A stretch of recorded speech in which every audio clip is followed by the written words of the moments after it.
Good morning, boys and girls. Welcome back to Dizzle in Motion. Trying to be like TK's Garage and sip my coffee while I give you the news.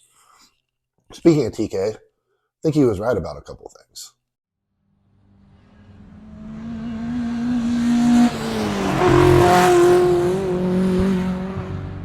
Namely, the Stellantis moving the Dodge Ram to Mexico.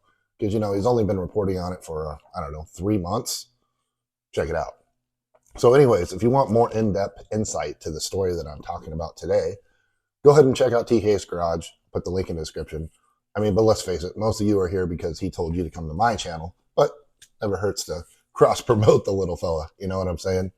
Anyways, today, yes, we are talking about Stellantis is finally admitting that they are moving Dodge Ram production down to Mexico, or, in their words, expanding it, but not completely moving it over. Because, if they were to come out and just directly say, we're moving it all to Mexico, all those strike rumors that are building up would be a lock. Those would turn into a sure thing. So I got the article here in front of me right now. It's from the Wall Street Journal, broke last night.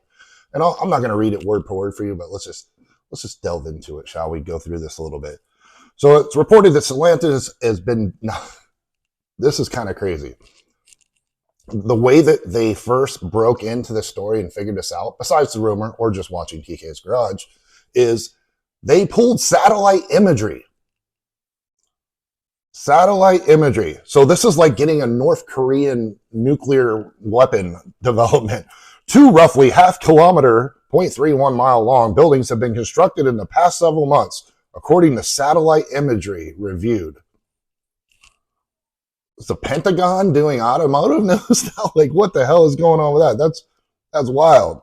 So they've been making the vehicles there since 2008, and they're not talking about whether they're just doing EV or gas there. They're not really going into that because, again, I'm sure all these are going to have ramifications, strike implications, stuff like that. So since they killed off the legacy Ram 1500, and I forget, it was thousands of jobs, but thousands of dudes and women got laid off from that. And I know people are still pissed about that. They lost out on that $600 million Euro contract. So things are building up the wrong way for Stellantis. And that's besides all the other news and drama at the top that, we've been talking about in a few videos. But moving through here, yeah, they discovered it through satellite imagery, which is kind of nuts. They said they're going to invest $235 million in the Michigan side of things for their EV versions. So they're like, hey guys, don't strike. Don't worry, we're doing stuff in Michigan. Got 200 mil over there. Well, if they go bankrupt, I'm sure that might change too.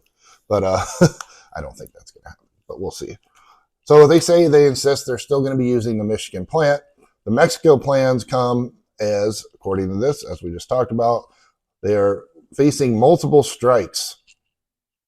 Oh, and it was 800 million, not 600 million. So I got that part wrong. So yeah, the Warren truck assembly plant was 2,400 jobs based off of the loss of the old legacy Dodge Ram 1500.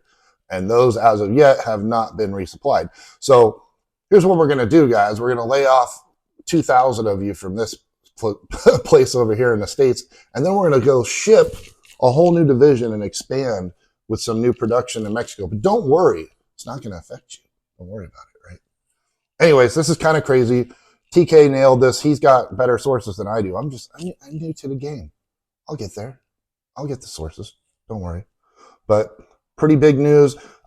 It's going to be interesting. I feel like this election outcome is going to have a lot to do with this. Now, some of the things Trump said about tariffs and this and that, not very realistic, but it will still have a very big deal because his administration is going to lean to keep all that manufacturing domestic, which really puts these unions in an interesting position because, they typically vote left, Democrat, pro-union type stuff. But in this case, it's pretty clear cut who the better union person is, only because he's going to keep the damn jobs here. Who cares what your pay and benefits are if there's no work? Right? Food for thought. Anyways, interesting story. Glad to see it's finally coming out. I feel like there's just going to be bombshell out after bombshell for the rest of the year here, especially with Tavares trying to do damage control and blame the EU and everybody else. What do you guys think about this? Smart move for Stellantis. Does this help their back end by cost saving? Is that more important now for the stock price or keeping jobs here and fulfilling promises to its workers? That's what I want to know in the comments. Anyways, happy morning to you. Have a good one.